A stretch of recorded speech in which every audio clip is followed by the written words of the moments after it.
From the very first moment you notice it, you can't unsee it. That hand, that grip, that unmistakable claw that appears again and again in public, in private moments, in places where no one else dares to behave that way. What starts as something subtle quickly becomes disturbing, because once you notice it, you realize it's everywhere. It's not accidental. It's not affectionate. It's deliberate. It's controlling. And the fact that it happens in front of cameras, crowds, and world leaders makes it even more uncomfortable to watch. Just look closely at how he's held. Not like a partner, not like an equal, but like a child who might wander off if not tightly gripped. The hand clamps down, fingers digging in, repositioning him exactly where she wants him to be. One tug and he moves. One squeeze and he pivots. It's as if his own instincts disappear the moment that claw makes contact. The speed at which he reacts is shocking, almost automatic, almost trained. And what's even more unsettling is how often it happens when the attention isn't on her. He's speaking to someone else, he's engaging politely, he's shaking a hand, and suddenly,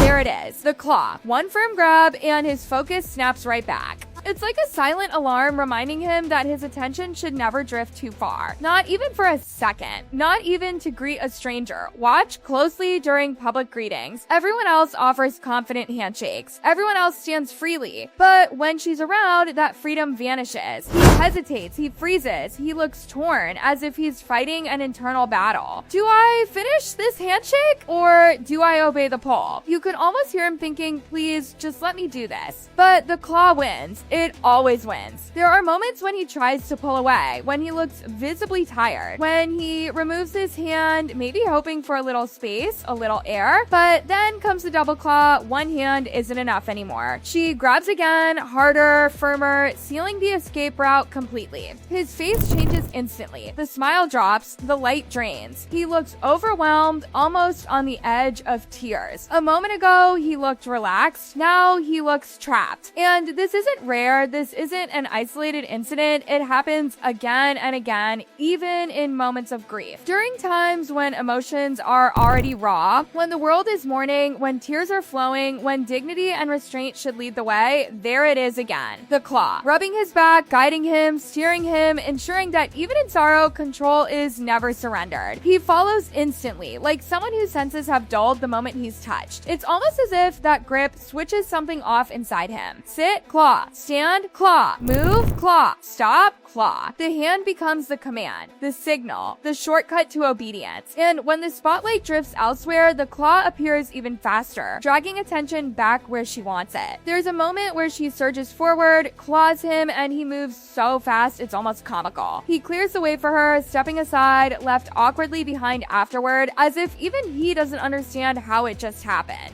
You can almost imagine the confusion on his face. How did she get there? But by then, it's too late. The claw has already done its job. And then there's the moment that feels like the peak of it all. The moment that makes people physically cringe. She's in a hurry, not for duty, not for others, but to grab him again. Medals are being handed to children, and instead of letting the moment breathe, instead of allowing him to finish what he's doing, she rushes in, claws him, and drags him away. Just let him work. Just let him exist independently. But no, the claw must continue. Always. Even during interviews, there is no escape. Her hands are on him constantly. On his lap, on his arm, on parts of his body that make the entire interaction uncomfortable to watch. He struggles to answer questions, visibly distracted, visibly lost. The claw doesn't just guide him physically, it scrambles him mentally. You can see it in his eyes. Confusion, disconnection, dependency. And let's talk about the engagement interview.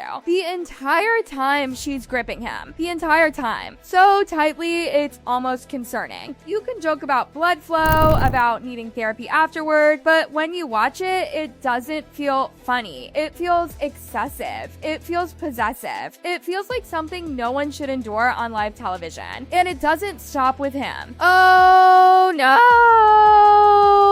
2, the claw reaches for everything. Other people's awards, microphones, objects that aren't hers. A trophy is being handed to someone else, and there she is, clawing at it, fingers wrapped tightly, refusing to let go. For a moment, it looks like she might actually take it. But the universe intervenes. Not today. She reaches for a microphone too, determined to take control, but this time, someone else holds firm. Someone with stronger resolve. And for once, the claw fails. She backs off. A rare moment where the grab doesn't work. And then comes one of the most awkward moments of all. Applause breaks out. She thinks it's for them. She stands proudly, soaking it in. But it's not for them. It's for others. He realizes it too late. He can't clap. His hand is trapped. The claw has him. So he stands there frozen while she remains blissfully unaware, basking in attention that doesn't belong to her. There are moments where he tries to greet people warmly, where he leans in, kind, polite, and suddenly she lunges, both hands clawing, dragging him back as if someone is trying to steal him away. Her veins bulge. Her grip tightens. The desperation is visible. No, Harry. Don't do this. Don't step away from me. Not even for a second. The constant touching drains him. You can see it. The day he married her feels like the day his free will quietly disappeared. He walks freely for a moment, almost forgetting. And then the claw appears, snapping him back to reality. A reminder, you're not alone, you're not free, you belong here. Again and again, the double claw returns. Hard enough to tilt his body, to slow his pace, to force him to match hers. Walk slower. Walk faster. Stop! Go! The hand decides everything. Sometimes the claw misfires. She reaches, tries to grab, fails. It's awkward. Painfully awkward. The connection doesn't happen. She tries again. And again. And the discomfort multiplies. What's baffling is the way she guides him like he's clueless. Like he hasn't lived this life his entire existence. Like he needs instruction for every interaction. Go on, sweetie, the gesture seems to say. Be nice now. It's strange. It's patronizing. And he enables it. Nobody is taking him away. Nobody is competing. So why the grip? Why the double hold? One hand on the arm, one on the hand, forming a human cuff. A new level of control unlocked. Even others aren't spared. A famous friend stands for a photo, relaxed. Then the claw arrives, grabbing, pulling, repositioning him like a prop. He has no choice but to follow. Smile. Click. Done. You can almost guarantee that won't happen again. And every time that magical claw touches him, he changes. He steps aside instantly. He fades into the background. He gives her the spotlight without question. Look at him, tired, leaning away, her head pressed on his shoulder. That same hand gripping him again. You can almost hear him asking, what did I do wrong? Another moment. One hand on the shoulder, one on the hand. Too much, overwhelming, suffocating. These moments pile up one after another, uncomfortable, hard to watch, impossible to ignore. And once you see them, you'll never stop noticing them. So tell us, out of all these moments, which one made you the most uncomfortable? The most uncomfortable. The most uncomfortable.